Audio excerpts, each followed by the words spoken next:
കുഞ്ഞിച്ചോ മിനാസാൻ welcome back to another video. ഞാൻ നിങ്ങളുടെ സ്വന്തം എക്സ്ട്രാ കോമിക്സോ. നമ്മളിന്ന് നോക്കാൻ പോകുന്നത് ദ ബിഗിനിങ് ഓഫ് ദി എൻഡിൻ്റെ season 5 episode 26 Malayalam manhwa explanation ആണ്.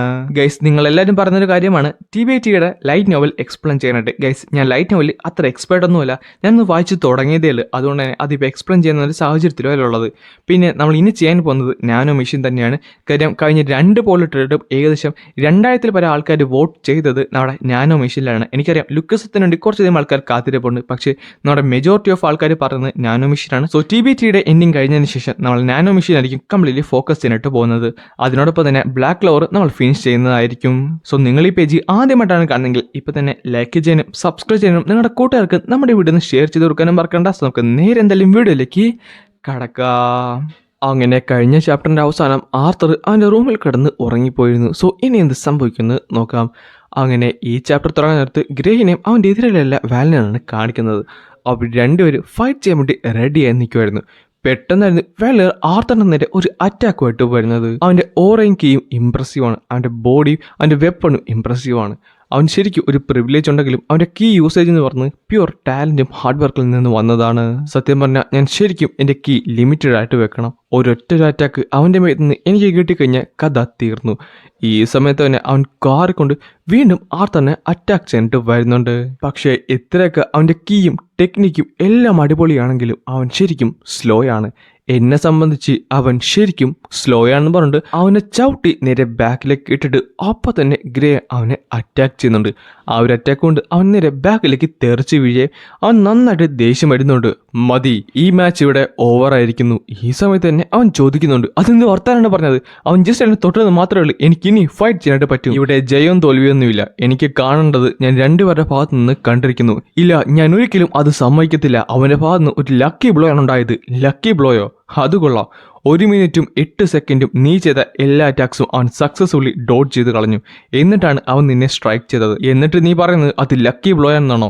ഇനി നീ 1 മിനിറ്റിനുള്ളിൽ ഈ സ്റ്റേജിൽ നിന്ന് ഇറങ്ങി മാറിയില്ലെങ്കിൽ നിന്റെ പോയിന്റ്സ് ഞാൻ വീണ്ടും ഡിഡക്ട് ചെയ്യുന്നതായിരിക്കും. കോപ്പെന്നും പറഞ്ഞുകൊണ്ട് ആ വാളവൻ താഴ്ത്തി ഇറങ്ങിയിട്ട് അവനോടൊന്ന് ഇറങ്ങിപ്പോകുന്നുണ്ട്. ഈ സമയത്ത് ഇതെല്ലാം കണ്ടിട്ട് ഗ്രേ അവിടെ മിണ്ടാതിരിക്കുവാണ്. അത് കഴിഞ്ഞ് കാണിക്കുന്നത് ഗ്രേ ആട്ടെ അവിടെ നിന്ന് ഫുഡ് കഴിക്കുന്നതാണ്. ആ സമയത്ത് ഒരുത്തമായിട്ട് ചോദിക്കുന്നുണ്ട്, നിന്റെ കൂടെ ഇവിടെ ആരെങ്കിലും ഇരിപ്പുണ്ടോ? ഇല്ലെന്ന് എനിക്കറിയാമെന്ന് പറഞ്ഞിട്ട് അന്ന് അവിടെ നിൽക്കുകയും സെല്ലിലായിരുന്നു. അല്ല, നിന്റെ ടെസ്റ്റ് എങ്ങനെ ഉണ്ടായിരുന്നു? ആംലെറ്റൊക്കെ വർക്കായിരുന്നു സെല്ലിലെടുക്കെ ചോദിക്കുകയും ചെയ്യും. പിന്നെ നന്നായിട്ട് തന്നെ വർക്കായി, എനിക്ക് നന്നായിട്ട് തന്നെ ചെയ്യാൻ സാധിച്ചു.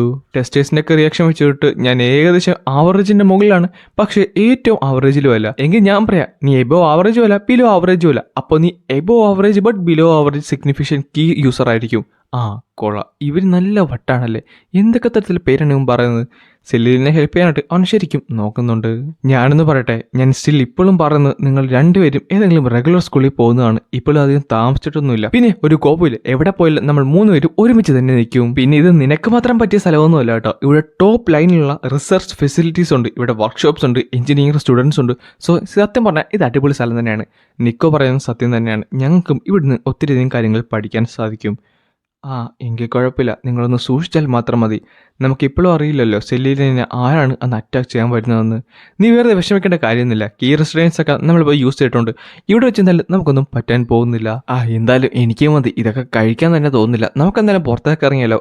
എങ്കിൽ വാ, നമുക്കൊരു കാര്യം ചെയ്യാം. നമ്മുടെ റിസൾട്ട് നോക്കാൻ പോകാന്ന് പറഞ്ഞിട്ട് അവർ 3 പേരും കൂടെ പുറത്തേക്ക് ഇറങ്ങുന്നുണ്ട്. അല്ല, എഞ്ചിനീയറിംഗ് കാൻഡിഡേറ്റ്സ് മറ്റൊരു ഡിവിഷനിലാണോ ഉള്ളത്? ആണെന്നും പറയാം അല്ലെന്നും പറയാം.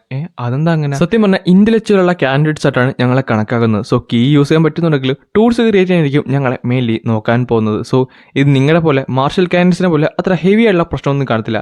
ഞാൻ എങ്ങനെ പോലും ഒരു ഫസ്റ്റ് ഡിവിഷനിലേക്ക് കാണും, പിന്നെ ട്രാക്ക് ഓൺ ചെയ്യാനായിട്ട് സെക്കൻഡ് ഡിവിഷനിലേക്ക് എത്തിയാലെത്തി. ആ സമയത്ത് സെല്ലിലെ പറയുന്നുണ്ട്, സത്യം പറഞ്ഞാൽ ഞങ്ങളുടേത് നിന്റെയൊക്കെ പോലെ സിമ്പിൾ ആയാൽ മതിയായിരുന്നു. ഞങ്ങൾക്ക് മാർഷൽ കാൻഡിഡേറ്റ്സിന് 5 ഡിവിഷനുണ്ട്. കുഴപ്പമൊന്നുമില്ല, നിങ്ങൾ രണ്ടുപേരും എന്തെങ്കിലും സെയിം ഡിവിഷനിൽ വരും. പിന്നെ ഗ്രേ സെല്ലിലെടുക്കെ ആരെങ്കിലും വന്നു കഴിഞ്ഞാൽ നീ അവനെ നോക്കിക്കോണം കേട്ടാ. അത് കൊള്ളാം, രണ്ടുപേരും ഒരേ മൈൻഡിലായിരുന്നില്ലേ ഇവിടേക്ക് വരുന്നത്. നീ എന്തായാലും പോയി നോക്കുന്നു പറഞ്ഞിട്ട് പെട്ടെന്ന് ഗ്രേനെ അവനായിട്ട് നിക്കോ ആയിട്ട് ഉന്തി അകത്തേക്ക് വിടുകയും ചെയ്യും. അവർ 3 പേര് ഒരു കണക്കിന് അകത്തേക്ക് ഉന്തി തള്ളി കയറുന്നുണ്ട്. ഈ സമയത്ത് സെല്ലിലെ പറയും ചെയ്യും, നിക്കോ നിന്റെ ചുണ്ട് ബ്ലീഡ് ആകുന്നുണ്ടല്ലോ. അത് നിനക്കൊന്നൊരു അറ്റാക്ക് ഞാൻ ബ്ലോക്ക് ചെയ്തതാണ്. സെലീലിയ അത് ചുമ്മാതാണ്, നിക്കോ ടെൻഷൻ ആകുന്നിടത്ത് അവൻ്റെ ചുണ്ട് കടിച്ച് പൊട്ടിക്കാറുണ്ട്, അതാണ് സംഭവം എന്ന് പറഞ്ഞിട്ട് അവർ 3 പേര് അവിടെ ഫ്രണ്ടിലേക്ക് എത്തിയിട്ടുണ്ട്. എന്നിട്ട് അത് നോക്കാനും തുടങ്ങി. Nico Sever division 1 candidate 1 the highest raised, Cecilia division 2 class 4 and Grey അവരെത്ര നോക്കിയിട്ടും ഗ്രേയുടെ നെയിം കാണുന്നില്ലായിരുന്നു. സത്യം പറഞ്ഞാൽ എൻ്റെ പേര് കണ്ടെത്തിയ സമയത്ത് എൻ്റെ ഗോൾ എന്നിൽ നിന്ന് അകന്നു പോകുമായിരുന്നു. എനിക്ക് സ്ട്രോങ്ങറായി മാറി ഹെഡ് മാസ്റ്ററിനെ കൊന്ന എല്ലായിടക്കിലും പകരം വീട്ടണമെന്നുണ്ട്. പക്ഷേ അത് ഞാൻ വിചാരിച്ചതിലും പാടായിരിക്കും. കാര്യം ഗ്രേ ഡിവിഷൻ 4 ക്ലാസ് 1 പെട്ടെന്നാണ് സെൽവി ആർത്തറന്ന് വിളിക്കുന്നത്. അവനൊട്ടെ ഞെട്ടി എണീക്കുന്നുണ്ട്. നിനക്ക് എന്തു പറ്റി? നീ ഉറക്കത്തിൽ കിടന്ന് എന്താണ്ടൊക്കെ കാണിക്കുമായിരുന്നു. നിന്റെ പഴയ ലൈഫിൻ്റെ ഓർമ്മകൾ വല്ലതും ആണോ? കുഴപ്പമൊന്നുമില്ല സെൽവി, നീ എന്തായാലും ഹീൽ ചെയ്യാനായിട്ട് ഫോക്കസ് ചെയ്തോ, ഞാൻ എന്തായാലും ട്രെയിനിങ്ങിൽ പോയിട്ട് വരാമെന്ന് പറഞ്ഞിട്ട് ആർത്തർ പെട്ടെന്ന് തന്നെ അവിടെ നിന്ന് പുറത്തേക്ക് ഇറങ്ങും. ഈ സമയത്ത് സെൽവിക്ക് ഒന്നും പറയാൻ പറ്റാതെ അവിടെ വിഷമിച്ചിരിക്കുവാണ്. അത് കഴിഞ്ഞ് കാണിക്കുന്നത് വിറിയനെയും തന്നെയാണ്. ഈ സമയത്ത് ആർത്തർ ആലോചിക്കുന്നുണ്ട്. എനിക്ക് സത്യം പറഞ്ഞാൽ മനസ്സിലാകുന്നില്ല, കഴിഞ്ഞ കുറച്ച് ദിവസങ്ങളെ എൻ്റെ പാസ്റ്റ് ലൈഫ് ഞാൻ നന്നായിട്ട് സ്വപ്നം കാണുന്നുണ്ട്. അല്ലടാ, നീ എന്താണ് ഈ ചിന്തിക്കുന്നത്? വേറൊന്നുമില്ല, ഇതെല്ലാം ഒന്ന് വർക്കായാൽ മതിയായിരുന്നു. അത് നീ ഇത്ര ചിന്തിക്കേണ്ട കാര്യമല്ലോ ഉണ്ടോ? അലിനിസ് നീ നന്നായിട്ട് തന്നെ അറിയാം അവൾ എന്തുവാണ് ചെയ്യുന്നതെന്ന്. അല്ല, അതുകൊണ്ടാണോ എന്നെ പേഴ്സണൽ അറ്റൻഡ് ആക്കി അവളെ വെച്ചത്? സത്യം പറഞ്ഞാൽ അവൾ ബാക്കിയുള്ള ലാൻഡ്സോട്ട് എല്ലാവരുമായിട്ട് വർക്ക് ചെയ്തിട്ടുണ്ട്. അവളുടെ സഹായത്തോടു കൂടി ബാക്കി എല്ലാവരുടെയും ഗ്രോത്തും ട്രെയിനിങ്ങും എല്ലാം നന്നായിട്ട് കൂടിയിരുന്നു. അവളുടെ വരുന്നതിന് മുമ്പ് അവൾ സൗത്ത് ഇന്ത്യൻ ബോർഡിലാണ് ഉണ്ടായിരുന്നത്. ഞാൻ എന്തൊരു കാര്യത്തിന് വേണ്ടി അവിടേക്ക് ചെന്നപ്പോഴാണ് ഇവളെ ആദ്യമായിട്ട് കണ്ടത്. അവളൊരു നേഴ്സായിരുന്നു, പക്ഷേ അവളുടെ ഡീവിയൻ മാജിക് മറ്റാരും കാണാത്ത പോലെയായിരുന്നു. അവൾ ഓരോ ലാൻഡ്സിനെ ഇവാലുവേറ്റ് ചെയ്തിട്ട് ഇമ്മീഡിയറ്റ്ലി അവരുടെ വീക്കസ്റ്റ് പോയിന്റ്സും ബാക്കിയുള്ള കാര്യങ്ങളും പറഞ്ഞു കൊടുത്തു. അതുകൊണ്ട് തന്നെ അവർക്ക് അത് നന്നായിട്ട് ഇമ്പ്രൂവ് ചെയ്യാനായിട്ട് സാധിച്ചു. ഇപ്പോൾ അവൾ എന്തായാലും നിന്റെ കൂടെയല്ലേ, നിന്റെ ഫുൾ കാര്യങ്ങൾ അവൾ ബ്രേക്ക് ഔട്ട് ചെയ്ത് നിന്നെ എന്തായാലും ഇമ്പ്രൂവ് ചെയ്യാനായിട്ട് അവൾ സഹായിക്കും. സോ എല്ലാത്തിൻ്റെ പുറകെ താങ്കൾ പൊങ്ങി കാണാനാണ് ഈ കടന്ന് കാണിക്കുന്നത്. ഒരിക്കലുമല്ല ജനറൽ ആർത്തർ, ഞാൻ ഈ കോൺട്രിബ്യൂട്ട് ചെയ്യുന്നത് കമാൻഡർ ബുറിയൻ പറഞ്ഞുകൊണ്ട് മാത്രമല്ല. ഈ സമയത്ത് തന്നെ ആർത്തർ പറഞ്ഞുണ്ട്, എന്നോട് ക്ഷമിക്കൂ, ഞാൻ ചുമ്മാ പറഞ്ഞതാണ്. ഇതെന്തായാലും താങ്കളുടെ അടുത്ത 7 ആഴ്ചയ്ക്കുള്ള ഷെഡ്യൂൾസ് ആണ്. ഇതെന്തായാലും വായിച്ചു നോക്ക്. താങ്കൾ ഇനി നോക്കേണ്ടത് മാൻ ഓഫ് ഫ്ലോയുടെ ആ സ്പീഡിനാണ്. അതുമാത്രമല്ല ബോഡി അജുമിനേഷൻ, സ്പെൽ കാസ്റ്റിങ്ങും തങ്ങളുടെ ലെസർ എലിമെന്റ്സും ഇനി യൂസ് ചെയ്യാനായിട്ട് തുടങ്ങണം. അല്ല അലനിസ്, ഇതിൻ്റെ അത് പറയുന്നത് ആദ്യത്തെ 2 ആഴ്ച 1-on-1 ബാറ്റിലാണെന്നാണല്ലോ. അത് നല്ലതായിരിക്കുമോ? താങ്കളുടെ ഗോൾ എന്ന് പറഞ്ഞ് കോമ്പാക്റ്റിൽ ഇമ്പ്രൂവ് ആവണം, അതേപോലെ വേരിയസ് ഉള്ള എലിമെന്റ്സ് യൂസ് ചെയ്യണം. എടുത്തു പറയേണ്ടത് തങ്ങളുടെ ലെസർ എലിമെന്റ്സ് ആണ്. സോ ഈ ഒരു വഴി നോക്കാനായിട്ട് താങ്കൾക്ക് ടെക്നിക്കൽ പരമായി മുന്നേറാനായിട്ട് സാധിക്കും. ടെക്നിക്കൽ പരമായിട്ട്, പക്ഷേ അത് ശരിയായിരിക്കും. സത്യം പറഞ്ഞാൽ ഈ ഒരു മെത്തേഡാണ് ബെറ്റർ. താങ്കളുടെ മെത്തേഡ് എന്ന് പറഞ്ഞ് എല്ലാവരോട്ടും ഒരുമിച്ച് ഫൈറ്റ് ചെയ്തുകൊണ്ട് ഒരു ഡമ്മി പോലെ മുന്നേറാനല്ലേ. അതിന് മെയിൻലി ഒരു പ്രശ്നവും അതെന്താണ്? താങ്കളുടെ ഫൈറ്റിംഗ് സ്റ്റൈൽ ഓൾറെഡി സോളിഡിഫൈഡ് ആണ്. എനിക്ക് മനസ്സിലായത് വെച്ച് നോക്കാനടുത്ത് താങ്കളുടെ ലെസർ എലമെന്റ്സ് താങ്കൾ യൂസ് ആക്കാറില്ല. അത് വല്ലപ്പോഴും യൂസ് ചെയ്തു ബാക്കിയുള്ള എലമെന്റ്സ് വെച്ചുകൊണ്ട് താങ്കൾ ഒരു ഡയറക്റ്റ് ഉള്ള ആക്ച്വൽ കോമ്പാക്റ്റിൽ ഫൈറ്റ് ചെയ്യുന്ന പോലെ ഒരു സോളിഫൈഡ് ഉള്ള ബാറ്റിൽ രീതിയാണ് മുന്നിലേക്ക് കൊണ്ടുപോകുന്നത്. ചുരുക്കം പറഞ്ഞാൽ താങ്കളുടെ ബോഡി ഓൾറെഡി താങ്കൾ യൂസ് ചെയ്ത എലിമെന്റ്സിനെ മാറ്റി നിർത്തി കഴിഞ്ഞിരിക്കുന്നു. അതെന്തായാലും മാറ്റണം. ആൻഡ് ഇവിടെ ഒരു മേജറുള്ള ഇംപ്രൂവ്മെന്റ് കൊണ്ടുവരണം. അതിന്റെ പേരാണ് അൺപ്രഡിക്റ്റബിലിറ്റി. ജനറൽ ആർത്തർ, താങ്കൾ ഇനി മുതൽ ഇവരായിട്ടായിരിക്കും ഫൈറ്റ് ചെയ്യാനായിട്ട് പോകുന്നത്. അതും 1-on-1 ബാറ്റിലായിട്ട്. പിന്നെ ഓരോ ഇന്റർവെൽസ് കഴിഞ്ഞ് നിർത്ത് ഇവരും മാറുന്നതായിരിക്കും. അതേപോലെ തന്നെ ഓരോ ഇന്റർവെൽസ് കഴിഞ്ഞ് നിർത്ത് താങ്കളും താങ്കളുടെ എലിമെന്റ്സിന്റെ ഏതെങ്കിലും ഒരെണ്ണം ഫോർബിഡൻ ആയിട്ട് വെക്കേണ്ടതാണ്. അതെന്തായാലും റാൻഡംലി ആയിരിക്കും സ്വിച്ച് ചെയ്യുന്നത്. അത് ഫൈറ്റിന്റെ ഇടയ്ക്ക് ഞാൻ പറയുന്നതായിരിക്കും.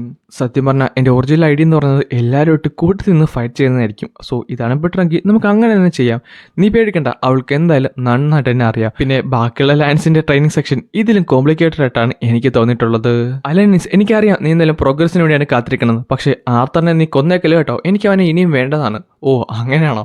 എനിക്ക് പറ, ആരായിട്ടായിരിക്കും? ഞാൻ ആദ്യം ഫൈറ്റ് പറയുന്നതിന് മുമ്പ് തന്നെ ആർത്തറിനെ ഇടിച്ച് നേരെ മുകളിലേക്ക് വിട്ടിട്ടുണ്ട്. ഈ സമയത്ത് തന്നെ ദൂരത്ത് ബഹൺ നിൽപ്പുണ്ടായിരുന്നു. അവൻ പറയുകയും ചെയ്യും, ആർത്തറെ മോനെ വാടാ, ഞാനായിട്ടാണെന്ന് പറഞ്ഞിട്ട് അവൻ ഫൈറ്റ് ചെയ്യാൻ വേണ്ടി റെഡിയായി നിൽക്കുകയും പിന്നെ കാണിക്കുന്നത് ആർത്തർ അവിടുന്ന് ഓടുന്നതാണ്. അവനോടെ ഇത്തവണ തൻ്റെ ഫയറും ലൈറ്റ്നിങ്ങും യൂസ് ചെയ്യുന്നുണ്ട്. അപ്പോഴാണ് അവൾ പറഞ്ഞത്, ഫയറും അതിൻ്റെ ഡീവിൻ്റായുള്ള ഫോം എല്ലാം റെസ്ട്രിക്റ്റഡ് ആണ് കേട്ടോ. അലനി സത്യം പറഞ്ഞാൽ എന്നെ ശരിക്കും പെടുത്തുന്നുണ്ട്. പെട്ടെന്നാണ് ആർത്തൻ്റെ കാല് അവിടേക്ക് കുഴിഞ്ഞു പോയത്. ഈ സമയത്ത് തന്നെ ബൗണ്ട് ഒത്തിരിയധികം അറ്റാക്ക് അവൻ്റെ നേരെ ചെയ്യും. ആർത്തറട്ടെ അതെല്ലാം ഡോളിച്ചിട്ട് ഐസ് ബേസ്ഡ് അറ്റാക്ക് കൊണ്ട് അവൻ്റെ കാല് പിടിച്ച് കെട്ടിയിട്ട് തിരിച്ച് ഐസ് ബേസ്ഡ് അറ്റാക്ക് അങ്ങോട്ട് ചെയ്യുന്നുണ്ട്. അവൻ ശരിക്കും വേഗം തന്നെ പഠിക്കുന്നുണ്ടല്ലേ. ഈ സമയത്ത് ബഹണ്ടു ഒരു കിടിലിന് അറ്റാക്ക് തിരിച്ചു ചെയ്തുകൊണ്ട് അതെല്ലാം കംപ്ലീറ്റ്ലി ഡിസ്ട്രോയ് ചെയ്ത് കളയും. നീ എന്തായാലും ചെയ്ത് കൊള്ളാം, പക്ഷേ ഇതൊന്നും ചെയ്താൽ പോരുന്നു പറഞ്ഞിട്ട് ആ നേരെ ആർത്തറിൻ്റെ നേരെ റഷ് ചെയ്ത് വരുന്നുണ്ട്. ഈ സമയത്ത് തന്നെ ആർത്തർ പറയും ചെയ്യും, സത്യം പറഞ്ഞാൽ ഞാനിത് അഡ്മിറ്റ് ചെയ്ത് കൊടുക്കണം. ഇദ്ദേഹം ഈ എർത്തിനെ ഷേപ്പ് ചെയ്യുന്ന രീതി അതൊട്ടും പ്രെഡിക്റ്റബിൾ അല്ല, അൺപ്രെഡിക്റ്റബിൾ ആണെന്ന് പറഞ്ഞിട്ട് അവിടെ ഒരു വലിയൊരു ക്ലാഷ് നടക്കുന്നുണ്ട്. പക്ഷേ പറഞ്ഞിട്ട് കാര്യമില്ല, അദ്ദേഹം ചെറിയൊരു ഷോ ഓഫ് ആണ്. ആർത്തറിന്റെ അഡാപ്റ്റബിലിറ്റി ശരിക്കും കൂടുന്നുണ്ട്. ആർത്തർ സത്യം പറഞ്ഞാൽ പെട്ടെന്നാണ് എല്ലാവരും അഡാപ്റ്റ് ചെയ്യുന്നത്. താങ്കൾക്ക് എന്തെങ്കിലും ചാലഞ്ചസ് ഉണ്ടോ? ഈ സമയത്ത് തന്നെ അവർ തമ്മിൽ ഒരു വലിയൊരു ക്ലാഷ് നടക്കാൻ നിർത്താണ് നമ്മുടെ ബഹണ്ടായിട്ട് ആർത്തറിനെ വീണ്ടും ക്യാപ്ചർ ചെയ്യാനായിട്ട് നോക്കുന്നത്. പക്ഷേ അതിൽ നിന്ന് അവൻ പെട്ടെന്ന് ബാക്കിലേക്ക് പറഞ്ഞിട്ട് പറയും ചെയ്യും, ഇതെന്നാലും ഇനി നടക്കത്തില്ല. ആ സമയത്താണ് പുറകിൽ കൂടെ ഒരു അറ്റാക്ക് വന്നിട്ട് ആർത്തന്റെ നേരെ വന്ന് വീഴുന്നത്. പക്ഷെ കറക്റ്റ് സമയത്ത് വാട്ടർ യൂസ് ചെയ്ത് അവനത് ബ്ലോക്ക് ചെയ്യുന്നുണ്ട്. ഈ സമയത്ത് അലനിസ് പറയുകയും ചെയ്യും, ഹെസ്റ്റർ എന്തായാലും വരുന്നുണ്ട്. അത് ഞാൻ ഓൾറെഡി കണ്ട്. കോപ്പ്, എനിക്ക് കുറച്ചുകൂടെ തന്നെ ബാറ്റിൽ ചെയ്യണമായിരുന്നു. പിന്നെ താങ്കളുടെ വാട്ടർ മാജിക് ഇവിടെ റെസ്ട്രിക്ട് ചെയ്യേണ്ടതാണ്. എനിക്ക് എൻ്റെ റെലവൻറ്റ് യൂസ് ചെയ്ത മാന ഫ്ലക്ച്വേഷൻസ് ഒന്നും കാണാൻ സാധിക്കത്തില്ല. പക്ഷേ അതെനിക്ക് ഫീൽ ചെയ്യാനായിട്ട് സാധിക്കും. ആൻഡ് ഞാനിപ്പോൾ സെൻസ് ചെയ്യുന്നത് ഞാൻ ഡേഞ്ചറിലാണ് എന്നാണ്. ആ സമയത്ത് എന്നെ ഹെസ്റ്ററോട് അറ്റാക്ക് ചെയ്തിരുന്നു. ഈ സമയത്ത് ആർത്തർ പറഞ്ഞ് അവൾ എന്നെ മനഃപൂർവ്വം അറ്റാക്ക് ചെയ്യുന്നതാണ്. കാര്യം എൻ്റെ കാഴ്ച നഷ്ടപ്പെടാനായിട്ട്. ഈ സമയത്ത് ആർത്തർ തൻ്റെ വിൻ മാജിക് യൂസ് ചെയ്ത് ആ ഒരു സ്ഥലം ക്ലിയർ ആക്കുന്നുണ്ട്. ഈ സമയത്ത് ദൂരത്ത് ഹെസ്റ്റർ നിൽക്കുന്നത് ആർത്തർ കാണുകയും ചെയ്യും. അടുത്ത സെക്കൻഡ് തന്നെ അവളുടെ അടുത്തേക്ക് വന്ന് ഒരു അറ്റാക്ക് ചെയ്യുന്നുണ്ടെങ്കിലും അവളുടെ ഫ്ലെയിംസ് അവളെ പ്രൊട്ടക്ട് ചെയ്യും. പക്ഷെ അപ്പോഴാണ് ആർത്തർ ഞെട്ടിത്തെറിച്ചു പോയത്. കാര്യം അവിടെ ഹെസ്റ്റർ നിപ്പുണ്ടായിരുന്നില്ല. പുറകിൽ നിന്ന് വലിയൊരു അറ്റാക്ക് വരുന്നുണ്ടെങ്കിലും ആർത്തർ ഒരു കണക്കിന് അതൊക്കെ തന്റെ ഫ്ലെയിംസ് യൂസ് ചെയ്ത് ബ്ലോക്ക് ചെയ്യുന്നുണ്ട്. ഹെസ്റ്റർ ഒട്ടും ഹോൾഡ് ബാക്ക് ചെയ്യുന്നില്ലല്ലേ? ശരിയാണ്, അവൾ ആ ഒരു മൂവ് യൂസ് ചെയ്ത് ഒരു വട്ടം എന്നെ പിടിച്ചതാണ്. ഈ സമയത്ത് ആർത്തറിന്റെ ചുറ്റും ആ ഒരു ബ്ലൂ ഫ്ലെയിംസ് കൊണ്ട് നിറഞ്ഞിരുന്നു. ആർത്തറുടെ തന്റെ ഫ്ലെയിംസ് യൂസ് ചെയ്ത് അതെല്ലാം ബ്ലോക്ക് ചെയ്ത് മാറ്റുന്നുണ്ട്. അവൾ എന്തായാലും ഇതെല്ലാം വെച്ചുകൊണ്ട് എന്നെ ശരിക്കും ദേഷ്യപ്പെടുപ്പിക്കാനാണ് നോക്കുന്നത്. പക്ഷേ അതെന്തായാലും നന്നായിട്ട് വർക്ക് ചെയ്യുന്നുണ്ടെന്ന് പറഞ്ഞിട്ട് പെട്ടെന്നായിരുന്നു ആ ഒരു എർത്ത് എലമെന്റ് യൂസ് ചെയ്ത് അതെല്ലാം ഡിസ്ട്രോയ് ചെയ്ത് കളഞ്ഞത്. ആൻഡ് ഇത് കണ്ടപ്പോൾ ബാട്ട് പറയും ചെയ്യും, അത് ഞാൻ ചെയ്ത അറ്റാക്കല്ലേ, അതിനർത്ഥം അവൻ നന്നായിട്ട് പഠിക്കുന്നുണ്ടെന്നല്ലേ. ഈ സമയത്ത് തന്നെ ആർത്തർ പറയും ചെയ്യും, എർത്ത് എലമെന്റ് യൂസ് ചെയ്യണമെന്നുണ്ടെങ്കിൽ എനിക്ക് ശരിക്കും എയിം വേണം, അത് നീ പ്രാക്ടീസ് ചെയ്യണമെന്ന് പറഞ്ഞപ്പോഴാണ് ഒട്ടും പ്രതീക്ഷിക്കാതെ അതെല്ലാം ആ ഒരു ഫ്ലെയിംസ് പൊട്ടിച്ച് കളയുന്നത്. എന്നിട്ട് ആർത്തറിന്റെ നേരെ അറ്റാക്ക് ചെയ്തിട്ട് വരികയും ചെയ്യും. ഈ സമയത്ത് തന്നെ അവൻ പറയും ചെയ്യും, ഞാൻ എങ്ങനെയെങ്കിലും കണ്ടുപിടിക്കണം, റെലവൻറ്റ് യൂസ് ചെയ്ത് അവളെ കണ്ടുപിടിക്കണം എന്ന് പറയുന്നിടത്ത് അവനിട്ട് ഒരു കവച കൊണ്ടെല്ലാം പോലെ ആ ഒരു എർത്ത് എലമെന്റ് കൊണ്ട് യൂസ് ചെയ്യുന്നുണ്ട്. പക്ഷേ ഇങ്ങനെയാണ് പോക്കെങ്കിൽ എൻ്റെ മാന ശരിക്കും ഡ്രെയിൻ ആകുമെന്ന് പറയുമ്പോൾ നമ്മുടെ ബാർഡാട്ടെ ശരിക്കും ഇംപ്രസ്ഡ് ആണ്. ആർത്തർ, നീ ആലോചിക്കേ, നീ ഹെസ്റ്ററിൻ്റെ ഭാഗത്തായിരുന്നെങ്കിൽ നീ എങ്ങനെയായിരിക്കും അറ്റാക്ക് ചെയ്യാനായിട്ട് പോകുന്നത്? എനിക്ക് സത്യം പറഞ്ഞാൽ നല്ലതായിട്ട് ദേഷ്യം വരുന്നെന്ന് പറഞ്ഞിട്ട് പെട്ടെന്ന് ആർത്തർ കണ്ടിന്യൂസ്ലി കുറേ വിൻ ബേസ്ഡ് അറ്റാക്ക് അങ്ങോട്ട് യൂസ് ചെയ്യും. അല്ല അലനീസ്, നമ്മൾ സത്യം പറഞ്ഞാൽ വാട്ടറും ഐസും റെസ്ട്രിക്ട് ചെയ്യേണ്ട കാര്യമുണ്ടായിരുന്നു. അത് സത്യം പറഞ്ഞാൽ മേജറുള്ള ഒരു ഡിസഡ്വാൻറ്റേജ് അല്ലേ? അതെ, ഡിസഡ്വാൻറ്റേജ് വേണം, എങ്കിൽ മാത്രമേ അവൻ ഔട്ട് ഓഫ് ദി ബോക്സിൽ നിന്ന് ചിന്തിക്കത്തുള്ളൂ. ഈ സമയത്ത് തന്നെ ആർത്തറിൻ്റെ നേരെ നന്നായിട്ട് തന്നെ ആ ഒരു ഫയർ എലമെൻറ്റ് വർക്കാവുന്നുണ്ട്. അവളുടെ മാന പൂള് ശരിക്കും ഇമ്പ്രസീവാണ്. ആൻഡ് ഇത് അവളുടെ ഫൈനൽ അറ്റാക്ക് ആയിരിക്കുമോ? ഈ സമയത്ത് ഒത്തിരിയധികം അറ്റാക്സ് ആർത്തറിൻ്റെ നേരെ വന്ന് വീഴുന്നുണ്ട്. പക്ഷേ അവൻ്റെ ഫയർ എലമെൻറ്റ് യൂസ് ചെയ്തുകൊണ്ട് ഒരു കവചം പോലെ യൂസ് ചെയ്തുകൊണ്ട് തന്നെ വലിയ കുഴപ്പമൊന്നുമില്ല. എന്തായാലും ഒരു എക്സ്പീരിയൻസ് ആയുള്ള ഫൈറ്റർ പോലെ തന്നെ ഹെസ്റ്റർ ഇതുവരെ അവളുടെ ഗാർഡ് ലെറ്റ് ഡൗൺ ചെയ്തിട്ടില്ല. അതുകൊണ്ട് തന്നെ ഒരു മൾട്ടി എലമെൻറ്റ് മേജ് അവൻ എല്ലാ എലമെൻറ്റും നന്നായിട്ട് നോക്കിയാണ് വർക്ക് ചെയ്യുന്നത്. ഇനി എന്തായാലും ഞാനത് യൂട്ടിലൈസ് ചെയ്യേണ്ട സമയമായെന്ന് പറഞ്ഞപ്പോൾ ഹെസ്റ്റർ അവൻ്റെ നേരെ വരുന്നുണ്ടായിരുന്നു ഒരു അറ്റാക്ക് ചെയ്യാനായിട്ട്. പക്ഷേ ആർത്തർ ഒട്ടും പ്രതീക്ഷിക്കാതെ ഭൂമിയുടെ അടിയിലേക്ക് സ്ലൈഡ് ചെയ്ത് ഇറങ്ങി. എന്നിട്ട് അവളുടെ പുറയിൽ കൂടെ ചാടി വന്നിട്ട് ഒരു മാസീവായുള്ള ഇലക്ട്രിക് ബേസ്ഡ് അറ്റാക്ക് അങ്ങോട്ട് ചെയ്യുന്നുണ്ട്. ഹെസ്റ്റർ അത് ബ്ലോക്ക് ചെയ്യുന്നുണ്ട്. പക്ഷെ അവിടെ നടന്നത് ഒരു വലിയൊരു എക്സ്പ്ലോഷൻ തന്നെയായിരുന്നു. ബഹഡ് അവരെ പ്രൊട്ടക്ട് ചെയ്യാൻ വേണ്ടി വലിയൊരു സാധനം അവിടെ തീർത്തിട്ടുണ്ട്. ഈ സമയത്ത് നമ്മൾ പിന്നെ കാണുന്നത് ഹെസ്റ്റർ താഴെ വീണ് കിടക്കുന്നതാണ്. അവളുടെ ചുറ്റിനും ഒരു പിങ്ക് ഗ്ലോയും ഉണ്ടായിരുന്നു. അതെന്തായാലും കൊള്ളായിരുന്നു. അപ്പോൾ എൻ്റെ ഫിൻ സ്കില്ല് നന്നായിട്ട് തന്നെ വർക്ക് ചെയ്യുന്നുണ്ടെന്ന് പറഞ്ഞുകൊണ്ട് നമ്മുടെ എമിലി കിടന്ന കാറുമാണ്. ഈ സമയത്ത് തന്നെ പുറത്തുനിന്ന് വിറിയനും എലിയും അതേപോലെ ഗിഡിയനും വരുന്നുണ്ട്. അതെന്തായാലും വർക്ക് ചെയ്യുന്നുണ്ടല്ലോ. എൻ്റെ ബ്രദറിൻ്റെ സേഫ്റ്റി വേണം എനിക്ക് നോക്കാനായിട്ട്. നീ പേടിക്കണ്ട, ഞാൻ സർപ്രൈസ് ആയതല്ല, അത് വർക്ക് ചെയ്യുന്നത് ആദ്യമായിട്ട് കണ്ടതാണ്. അല്ലേ മിലി, നീ അപ്പോൾ എനിക്കെന്താണ് അറിഞ്ഞത്? ഞാൻ പറയുന്നതിന് മുമ്പ് തന്നെ താങ്കൾ ഫൈറ്റ് തുടങ്ങി, ഓർക്കുന്നില്ലേ?